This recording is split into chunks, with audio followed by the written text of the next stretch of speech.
Hello and welcome to the wrap up. I'm your host, Oren Weisfeld. It has been quite a while since I've done this show, but I'm very happy to be back with you all. Joining me today is Kelsea O'Brien from Dishes and Dimes, basketballnews.com, and also Raptors Republic, where she covers the Raptors 905. Kelsea, how you doing? I'm good. How are you? I'm very well. I was just saying we got treated to one of the best preseason games we will get to see probably this year. I would count it almost an overtime game, hmm which I had mixed feelings about. Like if we had to sit through overtime, how would you feel about that? Honestly, I'd probably love it, to be honest. I was kind of hoping for it to go to overtime. yeah, it's like mixed feelings because I would be down, but at the same time, it's Saturday night. Like you can't cheer for preseason overtime in your right mind. But here we You are could. doing we're doing exactly that. Yeah. Uh, so the We weren't Raptors, cheering like Ennis Cantor was at the end, though, acting like they won a championship. no, and that was the same as like Andre Drummond doing the pumping up the sky and then Fred getting him back from it. Like it's not a big deal. But the Raptors fell to the Celtics 111-113, their third preseason game. They are 1-2 now.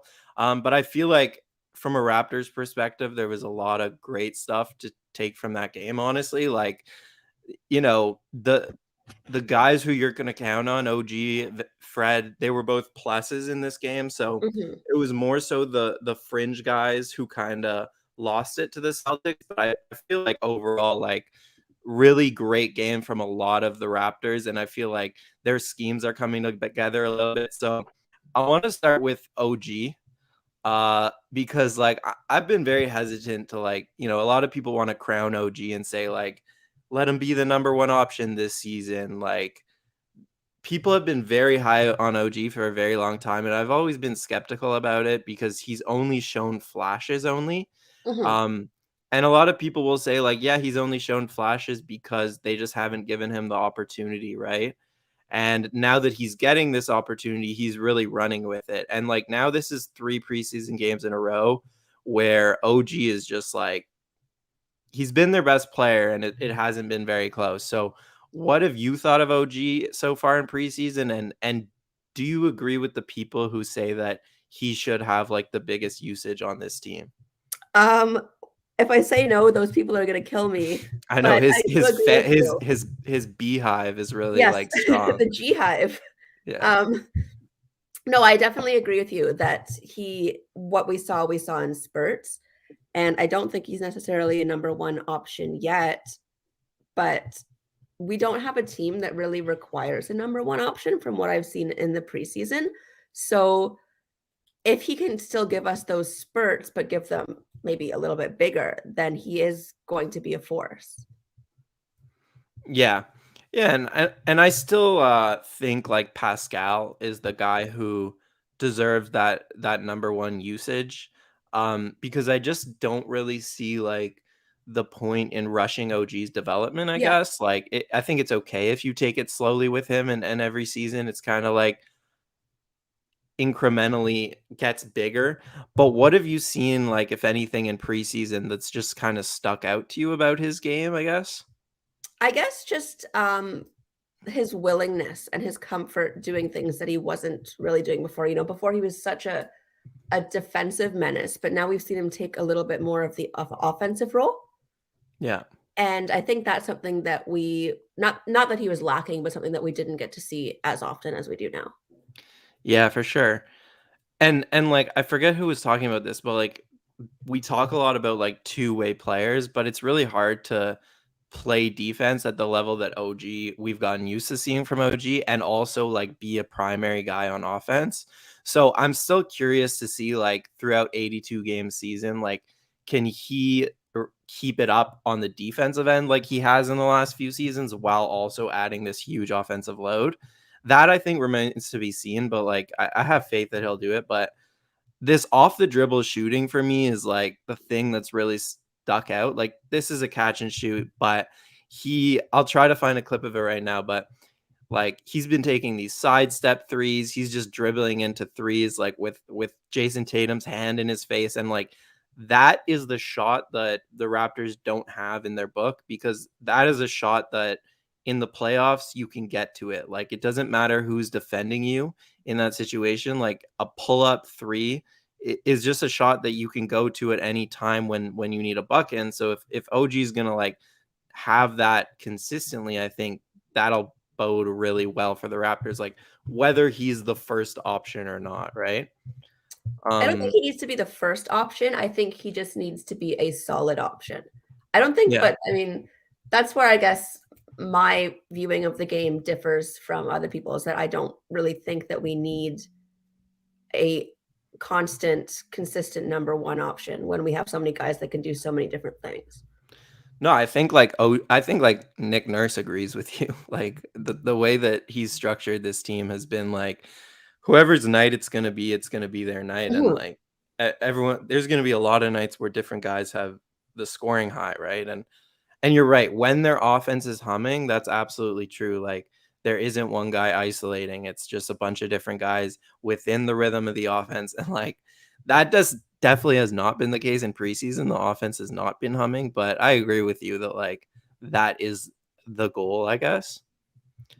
Yeah, Um and I think it's a lot of that comes from Nick Nurse's coaching time in the G League, because you don't have the same options every night. You know, they get picked up or they get called up and you have to go to your next man. So I think continuing to have that next man is going to bode very well for this team.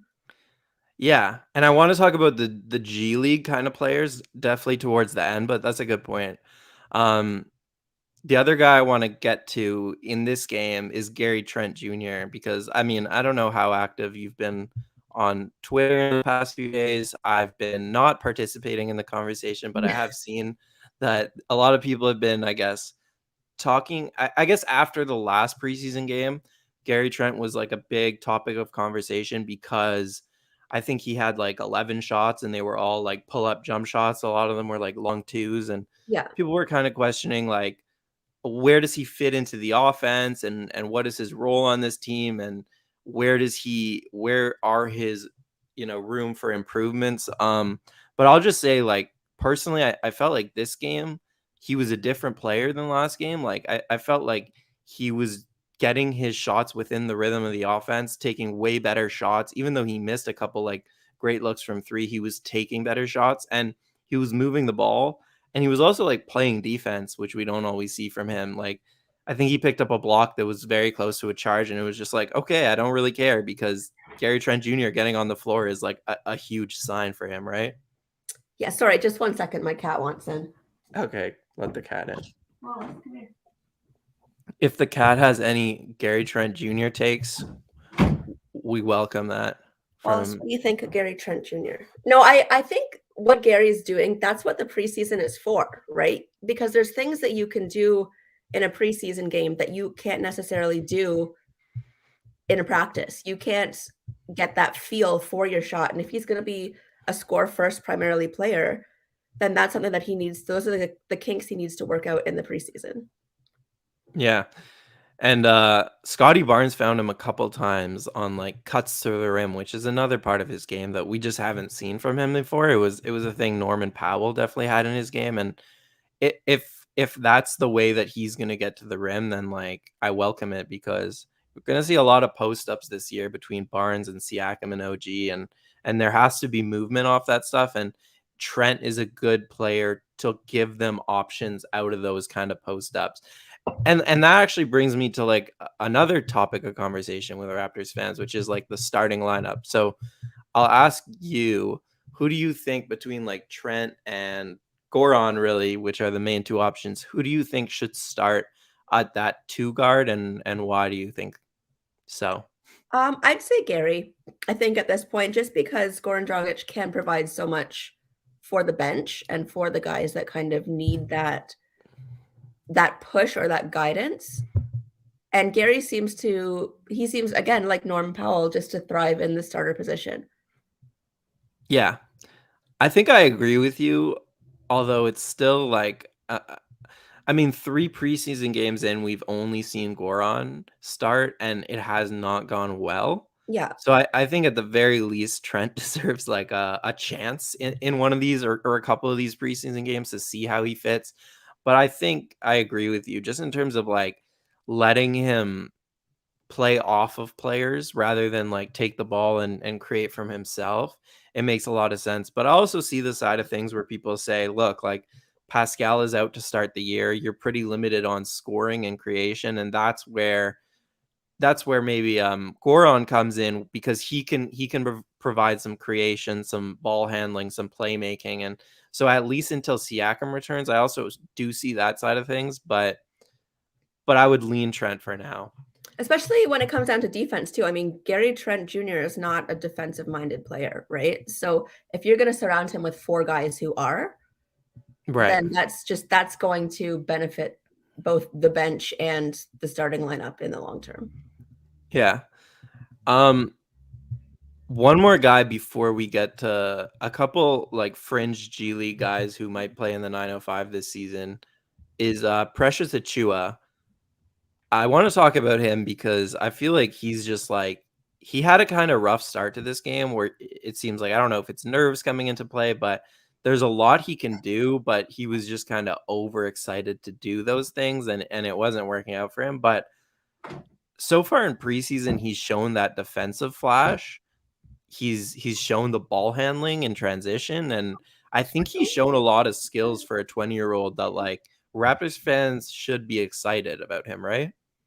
Definitely. I mean, he's 20 years old and all of the things that he's doing. And it's like Nick Nurse said to him, okay, you need to improve this. And he said, okay, I'll improve this, and this. He's doing a little bit of everything, which is kind of what I've gathered from what they're doing this year with the not having a starting lot, like, or not having a number one option, is just have everyone do a little bit of everything. And he is Precious, the overachiever.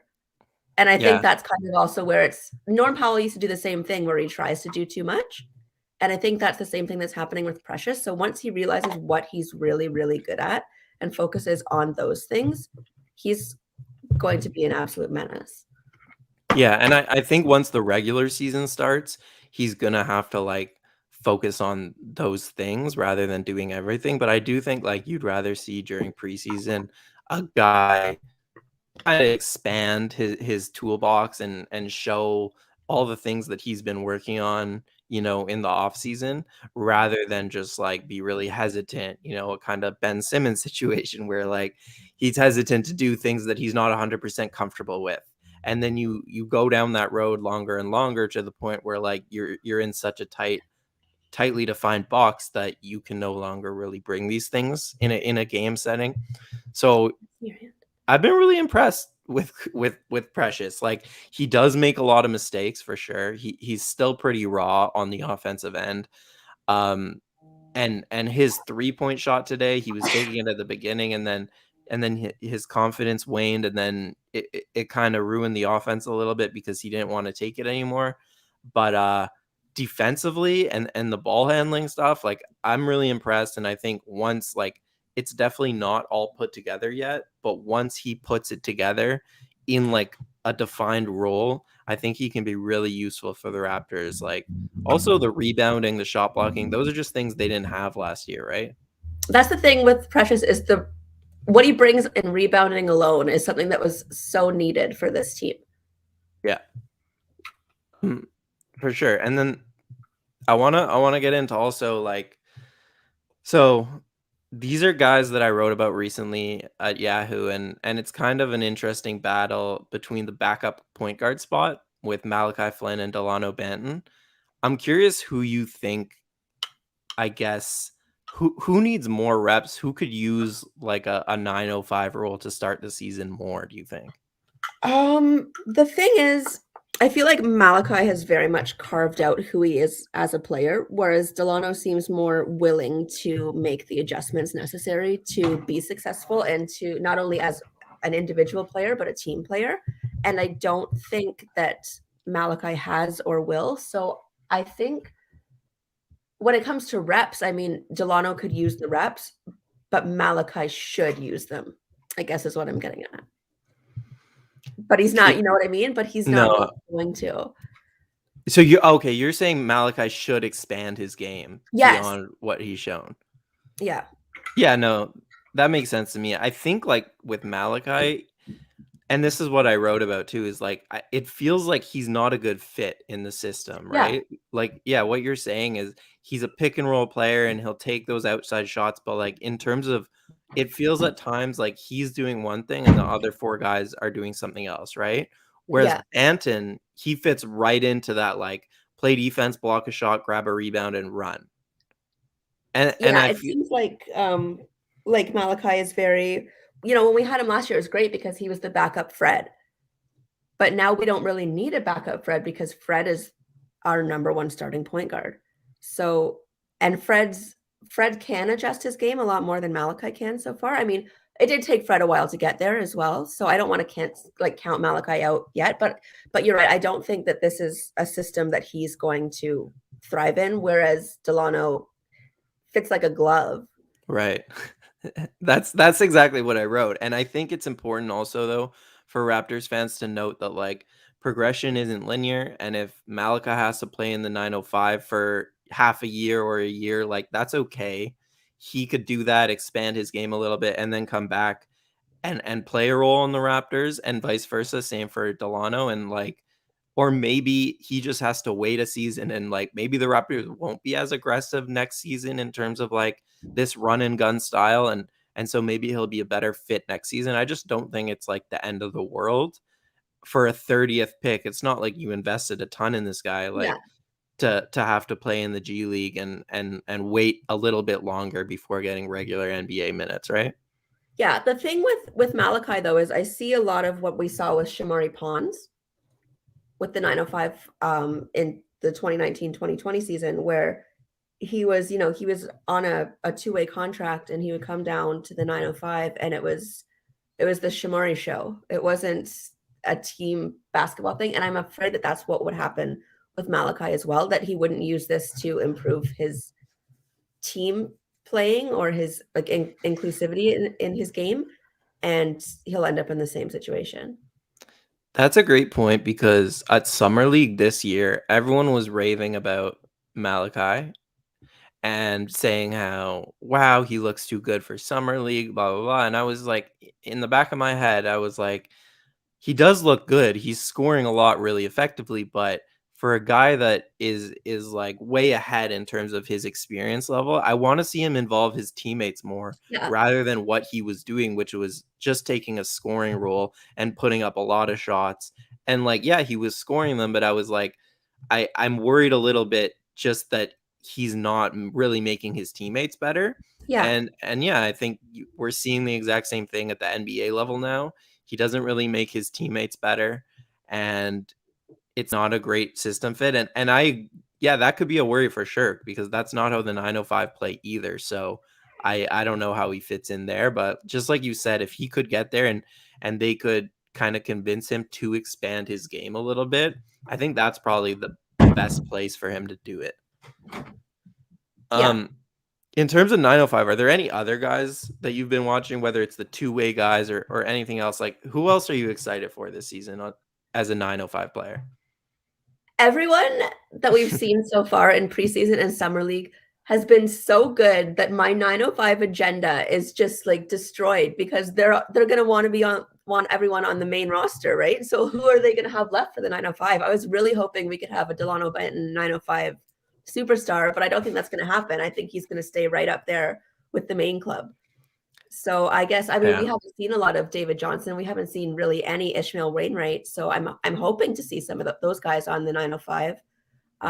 Freddie Gillespie, I think, could really improve with the 905. He didn't really get that opportunity last year with the 905 being in the bubble and everything. So I think he needs some time with the 905. I don't see him making, you know, these final cuts. So hopefully he does decide to go down to the 905.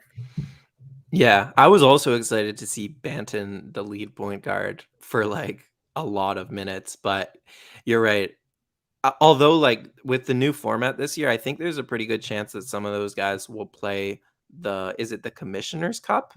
What's the name of the I tournament don't in? remember what the name of the tournament is, but it is Right, the first half's like a tournament and then it's the regular right. season. I think there's a chance that a couple of those guys play the tournament and then go up to the Raptors, so that could be fun. But David Johnson also, he actually showed today for the first time a couple of flashes, just like really smooth off the dribble game, and he had that mid range where he created so much separation. And that'll be a guy who I'm sure will be on the team to start the season.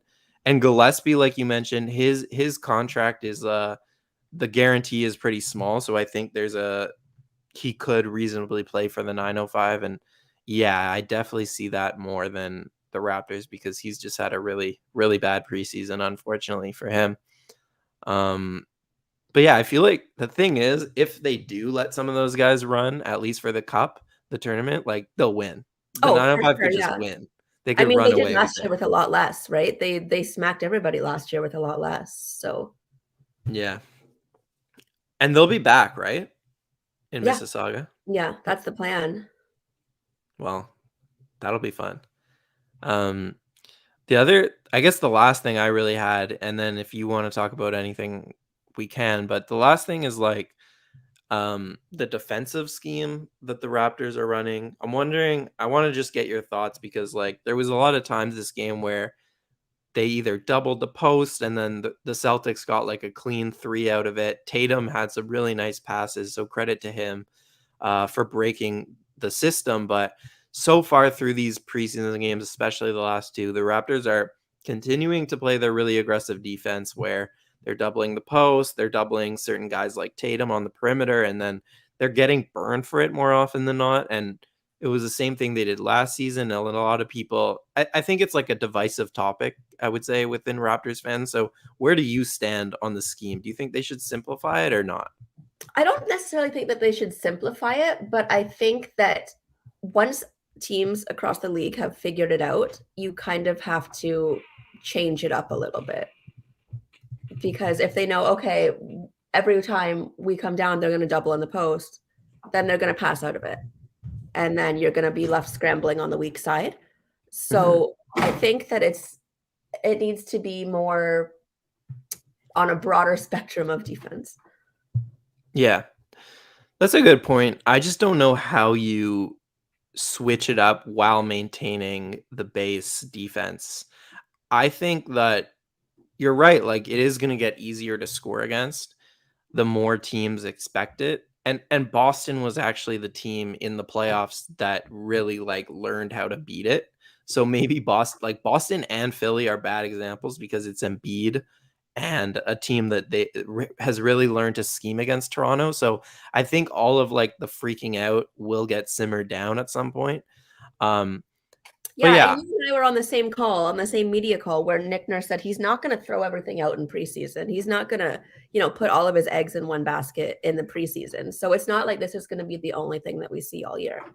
right. And then like the other point I would make is that I've always been in favor of this defense. I think in order to like in order for the Raptors to be greater than the sum of their parts, they need to do something unique. They can't just play like a drop defense with like Kem Birch and expect to be like one of these great defensive teams. They need to do something, and this at least is something. And I think bringing in once Boucher and Siakam are back, Utah guys who know the system and B are really like long and cover a lot of ground, that'll help. And B, like people are complaining about a system that they've had 7 days, like 8 days now to practice. Like it is ugly, but it's gonna get better each and every week. Like that's just the nature of giving guys more experience with the system, getting guys more reps, and bringing your veterans back healthy. I think the system is going to get better and better as the season goes on because like yeah, today Al Horford and Romeo Langford really burned the Raptors, but like is that so much worse than Jason Tatum going for 30? It's like I'm okay with that. That's just how Yeah, I see same. it. And I mean, it's the preseason. At the end of the day, it's the preseason. The goal right now is to just see what works. It's not Right. like this is not set in stone. It's entirely fluid until October 20th. And then you really start to kind of hammer out what works and what doesn't. Yeah. Last question in turn that I have is the other starting spot. While Siakam is out. I think it's between kind of like Boucher, Scotty Barnes. You could throw Achua in. Do you have anyone who you think kind of should slot into Siakam's spot until he gets back? I have no idea. Yeah, Anyone. We don't need a set starting lineup. I don't know who decided that whatever 75 years ago, but times have changed. You don't need a set starting lineup. It should be entirely matchup driven. I think last year was like a franchise high for starting lineup. So yeah, maybe I mean, it Nick didn't work agrees. last year, but Not maybe at it'll all. work this year. No. Yeah. Anything else that stood out to you this game, or maybe one of the past preseason games, or just something you're looking forward to this season? I'm just looking forward to watching all these guys. I mean, I understand people are probably going to kill me when they watch this, but I watch the game a lot differently than most people. I don't really care how far we go in the playoffs. I just want to see these guys all be their best. So if I can see just even minimal progress between now, the regular season, and come playoffs, then it's a win for me. Yeah, and I think that's a very nice, wholesome note to end it on.